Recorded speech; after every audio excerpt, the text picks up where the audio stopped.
না একটা বড় বক্তা আছে কে বহে একটু ফোনটা দেছে নিদাসি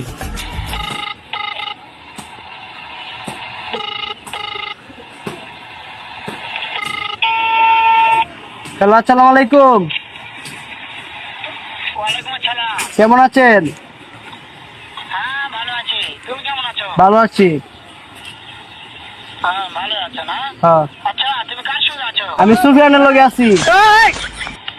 ওই মাথা ছোটের সঙ্গে, ওই মাথা ছোট এত হারাম দাদা, ওই শুয়ের বাচ্চা, ওই লুটি বাচ্চা, ওই সারা চুটি বেটা মাগি লিখা, এতই মাগি লিখা, ওই হারাম দাদার আমি সামনে পালে একটা এমন একটা তরকারি মাখো সারা মাথা চোট। ও আপনার কথা শুনতাছে। শুনো তবে কি আছে, ওই মাথা চোট ওই জায়গা আছে নাকি? ও আমার কথা সব শুনতেছে। ওই সারা চুটির বেটাকে শুনে শুনে আমি বেশি বলবো, শুয়ের বাচ্চা, শুয়ের বাচ্চাকে আমি একটা এমন একটা তরকারি মারবো সারা শুয়ের বাচ্চা, লুটির বাচ্চা। ও নাকি আপনাকে মারতে চায়। তাই নাকি? ও শুয়োর বাচ্চা আমাকে মারতে চায়? শুয়োর বাচ্চাকে একটা আমি দেখা সাক্ষাৎ হলে বলে শুয়োর বাচ্চাকে আমি এমন চটকা মারবো, মাদার চোট। আমি